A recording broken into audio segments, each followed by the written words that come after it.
E ora falle una carezza.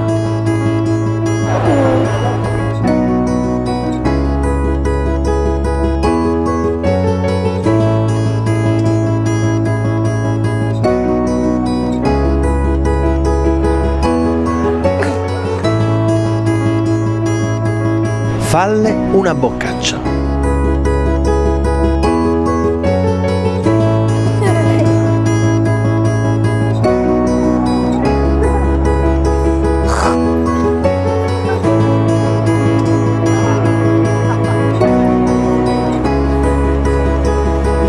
E ora dalle uno schiaffo. Uno schiaffo forte. Uno schiaffo. Dai.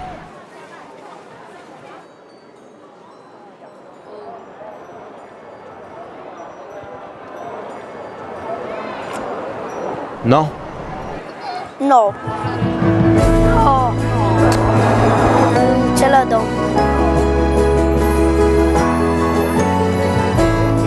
No. No. No? E perché no?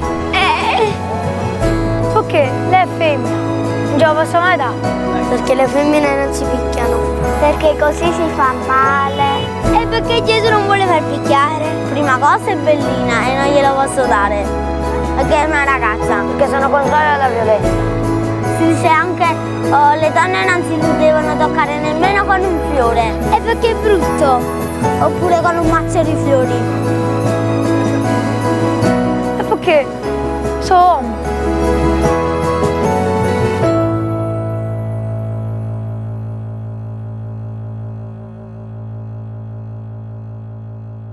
Dalle un bacino. Lo posso dare sulla bocca o sulla guancia? Hoy, antivirus, violencia, en todas sus modalidades, desde su generación. Es parte de nuestra vida total, es parte de la humanidad, desde que nació el hombre, del ser humano. Siempre estuvo vinculada a la supervivencia, pero con el pasar del tiempo y la globalización y la modernización, hoy pasa por otros carriles. Vamos a estudiarlo con los especialistas, con políticos, y vamos a ver que, por ejemplo, 1 millón de personas son robadas por día en crímenes informáticos. Según la Organización Mundial de la Salud, del total de asesinatos contra mujeres en el planeta, el 38% es realizado por sus parejas, mientras que la proporción inversa no fue siquiera calculada por la escasa información. Mafia, yakuza, mafia rusa, mafia china son las principales multinacionales de este crimen organizado a nivel mundial. Generan ganancias superiores a las mayores 500 compañías del mundo. Las principales empresas del crimen generan 1 trillón de euros por año, lo que significa 1 millón de euros por persona que genera 1 millón de euros. En Brasil, en el año 2012, hubo 60.000 asesinatos, o sea, 159 por día, casi 7 por hora, en una población de casi 200 millones de habitantes. La cantidad de muertos supera la guerra de Chechenia, que duró 2 años. En Estados Unidos hay un asesinato cada 34 minutos. En los últimos 10 años, la venta de armas en el mundo aumentó el 51%. Entre China e India se registra la mayor cantidad de asesinatos y mutilaciones por tráfico de órganos, un negocio que produce varios miles de millones de dólares por año. Vermont, en Estados Unidos, es el estado con mayor cantidad de consumo y distribución de drogas, que a su vez es el país, Estados Unidos, con mayor consumo por habitantes del mundo. A nivel mundial, esta es la clasificación de los mayores negocios del planeta. Hablando de los ilícitos, drogas, 350.000 millones de dólares por año, lo que corresponde al PBI del país número 20 en el mundo. Solo en Estados Unidos casi 4 millones de personas viven de este negocio. Y en el mundo, el del negocio de las armas son cerca de 20 o 30 millones de personas. 150.000 millones por año de prostitución son casi 3 PBI de Uruguay. Según un promedio mundial, un gigoló puede generar 250.000 dólares por año por una sola mujer. El llamado M10 Núñez Mesa es el más efectivo de los cientos de sicarios del Chapo Guzmán, que recién hace muy poco escapó otra vez de una cárcel. Solo este señor Núñez Mesa reconoció 350 asesinatos. Asesinos en series tenemos muchos. Por ejemplo, en 2004 se le adjudicaron 500 muertes a Harold Shipman. En Grecia, el jefe de una secta, Marium Solukatis, mató a 177 personas. Y estas son cifras increíbles. Y si vamos a las cifras también uruguayas, que son obviamente mucho más pequeñas, no solo por el país pequeño, sino porque no es tan violenta como la sociedad uruguaya, vemos también que las cifras no son muy alentadoras. La violencia cambió totalmente. Hoy la violencia es muy distinta, y aunque parezca mentira, es mucho más violento el mundo de la antigüedad que el mundo de hoy, porque en el mundo de la antigüedad los reyes eran los dueños de todo y tenían derecho, por ejemplo, el derecho de tener relaciones sexuales con una mujer que se casaba, por ejemplo, o si no, tenían derechos de matar a quien quisieran, y las batallas eran a muerte, era hasta el último hombre, no era como hoy que uno se asusta y se rinde, pero la violencia hoy es mediática, está en todos lados y la podemos ver, antes no se veía. Vamos a hablar de violencia en Antivirus.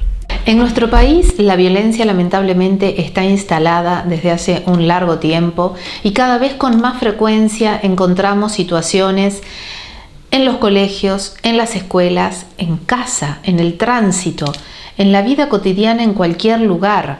Lamentablemente las personas estamos inmersos en un sistema de tan alto estrés y de tan poca capacidad de tolerancia a determinadas situaciones que nos hemos vuelto todos más violentos y agresivos. ¿Qué pasa cuando hablamos de la violencia en casa?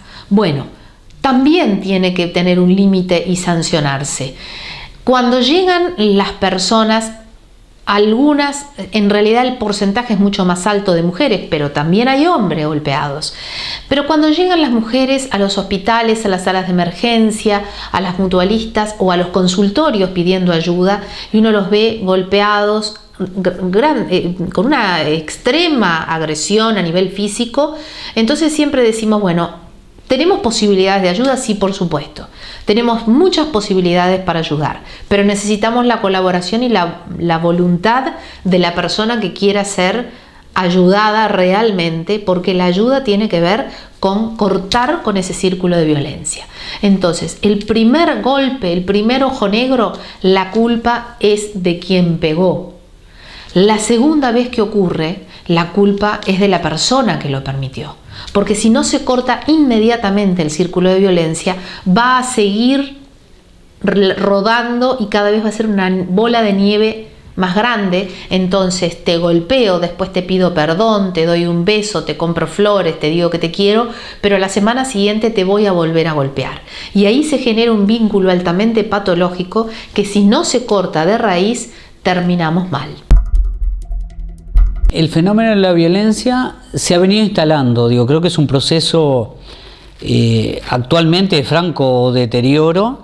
Han pasado muchas cosas, pero es verdad que hace muchos años, es normal y era normal ver niños, niñas jugando en la bicicleta, en la calle, papá y mamá o los abuelos o los tíos tomando mate en el cordón de la vereda.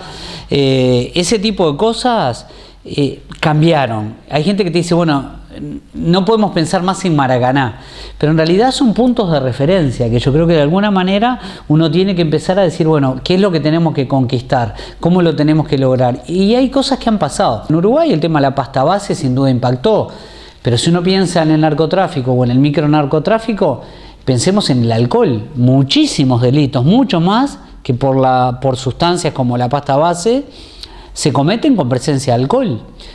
Uno puede pensar incluso en accidentes de tránsito, pero la violencia es esa necesidad, capacidad, sensación, sentimiento de generar un daño sabiendo que lo voy a generar, ya sea para obtener un bien, sustraérselo a alguien, gente que entiende que esa es la forma de vivir, gente que entiende que ese es un estilo de vida, y que no hemos podido como sociedad enfrentar esa realidad, porque si bien es algo que impacta todos los días en nuestra comunidad, Las cárceles tienen que tener un proceso de rehabilitación.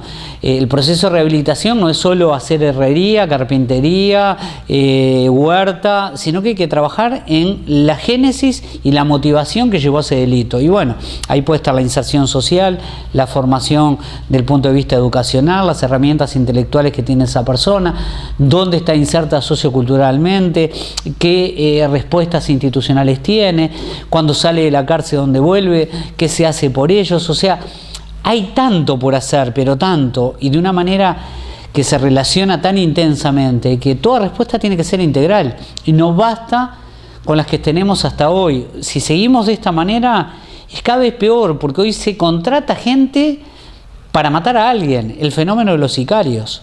O sea, hay gente dispuesta a recibir un pago para ultimar a alguien. Es gravísimo eso. Eso es el valor de la vida. O sea, es el valor que alguien le da a la vida del otro, que no es nada novedoso. Pasaba en Uruguay, creo que hoy está pasando de una manera mucho más intensa, pero eso ya es un indicador. Hay gente dispuesta a matar. Hay gente que de repente, cuando nosotros hablamos de las pandillas, las patotas, el barra brava, no tomaba en cuenta que ahí hay un germen, un caldo de cultivo, en un crisol bastante inadecuado, donde ahí se puede captar para el narcotráfico, para una banda, para lo que se te ocurra. Bueno, entonces habría que trabajar intensamente, en una forma muy insistente, en ese lugar. Bueno, el tiempo pasó y seguimos teniendo episodios de violencia en el deporte. Y uno dice, bueno, ¿y cómo lo vamos a trabajar? Y no es simplemente lo erradicamos del estadio, es parte de la sociedad. Sería re fácil decir, los erradicamos de la sociedad. Entonces, ¿qué hacemos? ¿Un lugar donde amontonamos a toda esa gente con reglas nuevas y que vivan como puedan? No. Es gente que vive con nosotros, que está en nuestra sociedad. Nosotros tenemos que lograr un cambio que tiene que ser para todos. Y ahí entra una palabra que a mí me parece que va después de rehabilitación, que la gente a veces se distrae mucho, que es reinserción. Yo comencé a trabajar hace muchos años, 28 años de docencia, y trabajé siempre en escuelas de contexto crítico, donde justamente hay muchas carencias de todo tipo, afectivos, económicos, de vida, ¿no? Y no por ser un barrio carenciado, tenemos la violencia siempre, ¿no? Digo, hay todo tipo de personas, pero los niños vienen muy castigados. Darle los elementos para que pueda expresar. Vemos un gran sol que por suerte ilumina, pero también vemos aquí barreras. Si bien están pintadas del color de un cuadro de fútbol, vemos también el gran aparato invasivo que siempre está pintado de rojo y negro con mucha fuerza. Vemos lo que sería una casa, vemos la figura del referente en negro y formando centro, y vemos la figura de los niños recluidos y encerrados arriba. Y en el exterior, ¿qué vemos? Personas sin manos, sin pies, pero personas también con un arma. Me ocurrió con un chico que justamente tenía problemas de incontinencia, tenía problemas en el habla, tenía problemas de visión y no tenía ningún tipo de poder de concentración, siendo que tenía un CI normal, un coeficiente intelectual normal. Y a través de determinadas manifestaciones me doy cuenta que ese chico era víctima de violencia, ya que tenía en su cabecita serios hematomas. Entonces decido hacer la denuncia, me traslado con él al Pereira Rosell y informo a la dirección y llaman a la familia. Quien realizaba la violencia era su padrastro contra el niño.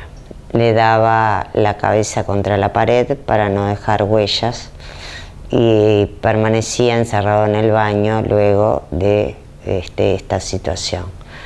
Este señor, cuando se presenta ahí, me dice: si usted me denuncia, cuando yo salga la mato, vamos a arreglar cuentas. Bueno, justamente este niño pasó a un hogar del INAU.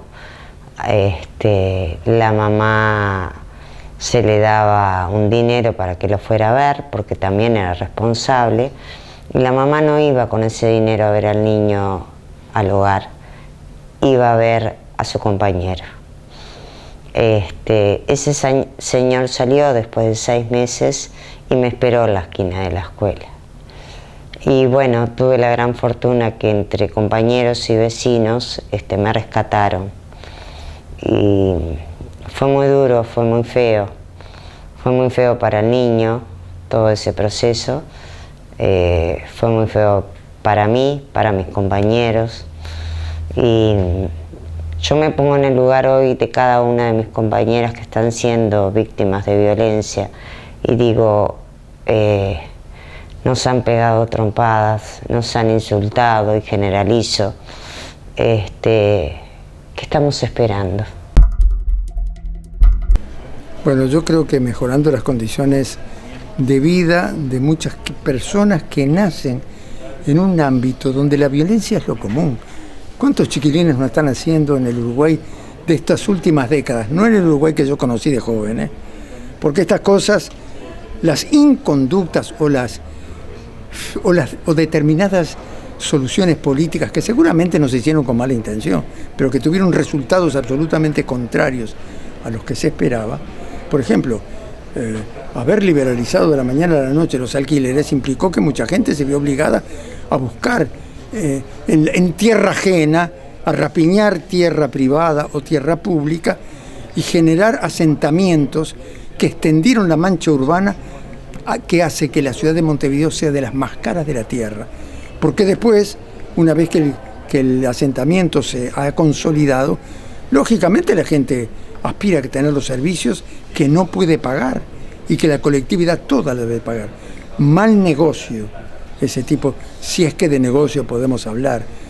Yo creo que hay que tener en cuenta que Montevideo es tan extendida como París, no se puede creer, con el 20% de la población de París, y seguramente más allá de que hay pobreza en París, en Nueva York y en Londres, tengamos en cuenta que el promedio de los ingresos familiares es mucho mayor allá que acá.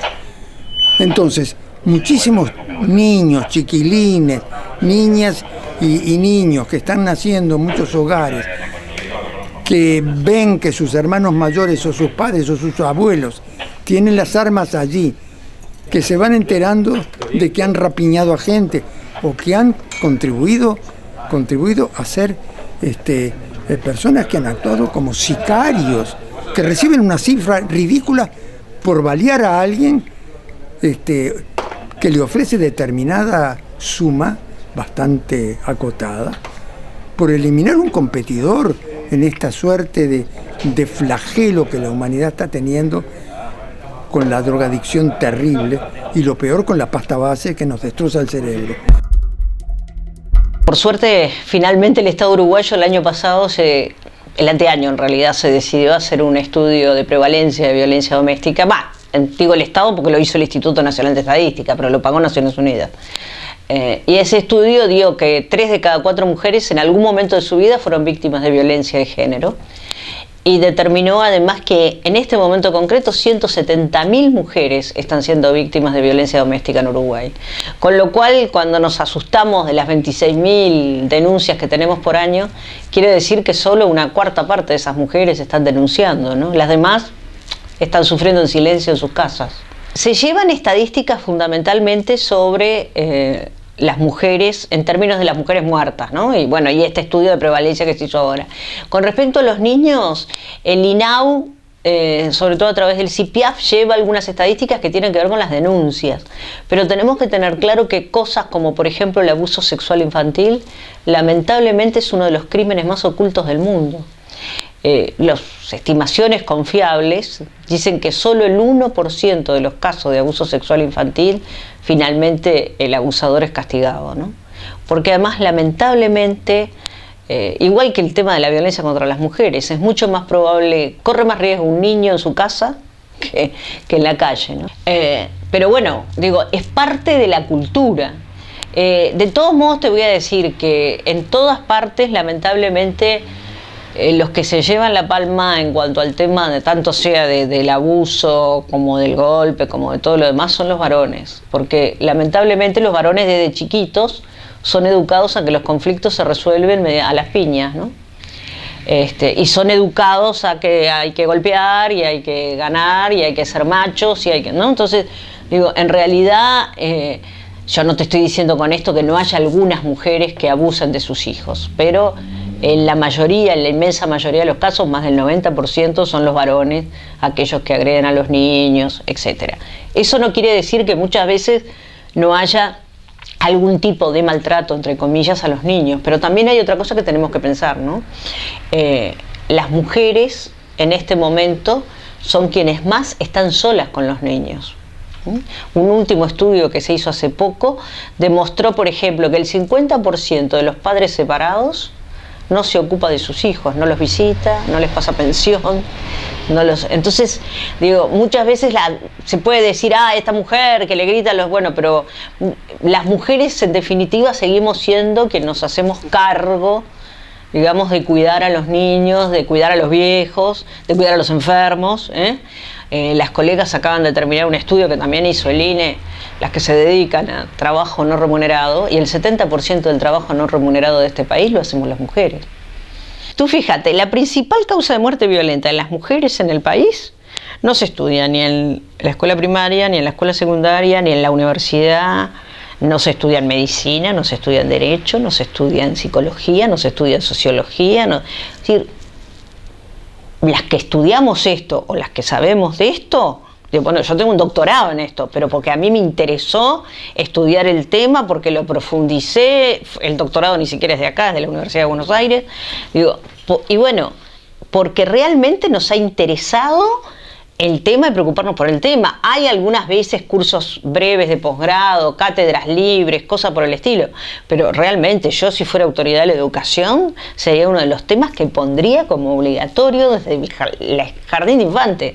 Digo, que todos aprendiéramos cómo convivir sin violencia, que todos aprendiéramos cuál es la génesis de la violencia, cuál es la causa de la violencia, porque nosotros no nos damos cuenta, pero muchas veces transmitimos mensajes que tienen que ver con eso.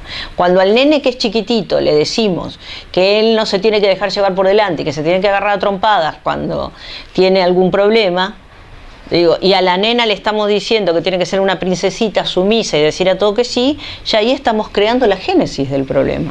Entonces tenemos que aprender a convivir, varones, mujeres, gays, etcétera, etcétera, aceptando las diversidades, no estigmatizando a los otros y aprendiendo justamente a que lo primero que tenemos que saber es que el otro es un ser humano, que tiene los mismos derechos que yo, los mismos deberes que yo, y que juntos somos que podemos construir un país, ¿no? Entonces, pero lamentablemente, insisto, este tema es un tema que no se habla en la educación. Hay criminales que proclaman tan campantes: la maté porque era mía. Así nomás, como si fuera cosa de sentido común y justo de toda justicia el derecho de propiedad privada que hace al hombre dueño de la mujer. Pero ninguno, ni el más macho de los supermachos tiene la valentía de confesar: la maté por miedo. El tema de la violencia doméstica es un tema mucho más profundo que las mujeres muertas. Eso es terrible. Y eso es lo que nos golpea, y eso es lo que primero golpea en la sociedad cuando se encuentra con la enorme cantidad de feminicidios. Hace 2 días en Maldonado murieron 2 mujeres. Una no fue por violencia doméstica, la otra seguramente sí. El tema de la violencia doméstica comienza quizás desde la educación en el hogar.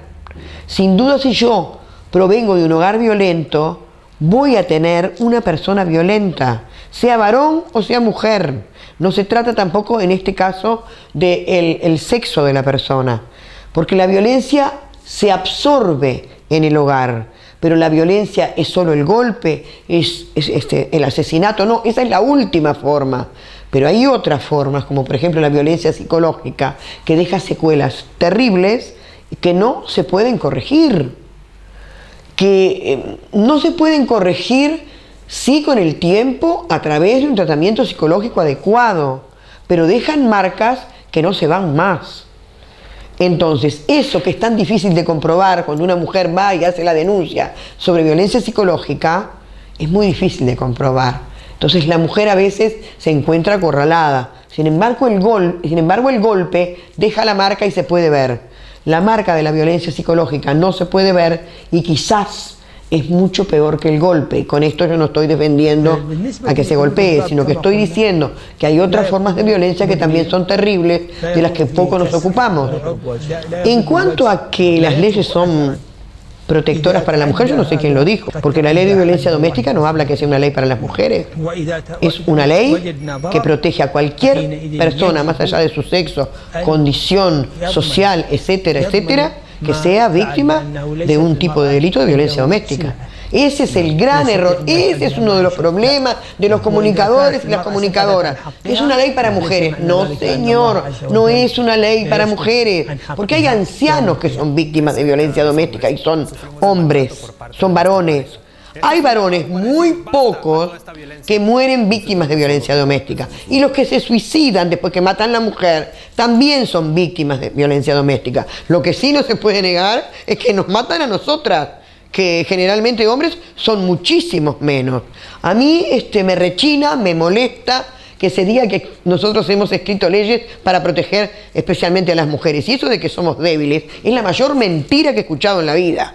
Las mujeres no tenemos nada de débiles. Las mujeres parimos. Yo quiero ver si algún hombre es capaz de parir. Las mujeres... Lo que pasa es que acá en la historia las mujeres somos invisibles. Las mujeres también, arriba del caballo hicimos la patria. Existieron las lanceras que acompañaron a Artigas, las que acompañaron a Aparicio. Esas mujeres que hicieron la patria conjuntamente. Las mujeres que se fueron al éxodo con Rivera. Ah, qué débiles que eran, que parían arriba de una carreta. Las mujeres hoy, que tenemos 3, 4 hijos y nos vamos a trabajar, trabajamos 8 horas, volvemos a casa, ayudamos a hacer los deberes, bañamos a los chiquilines, hacemos todo. Yo no sé de dónde sacaron que somos débiles. No, no somos débiles. Podemos ser más débiles físicamente y quizás sea mucho más fácil golpearnos.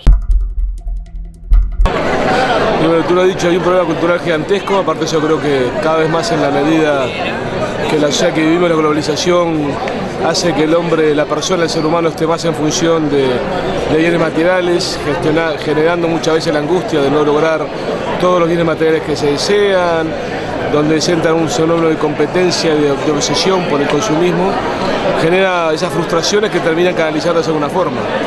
Y donde, bueno, entonces la parte de los valores, el hecho de que el ser humano pueda compartir, pueda realizarse también a través de la realización colectiva, le deja espacio al encerrarse en sí mismo con toda la cadena de soledad, aislamiento y de frustración de no lograr lo que se quiere.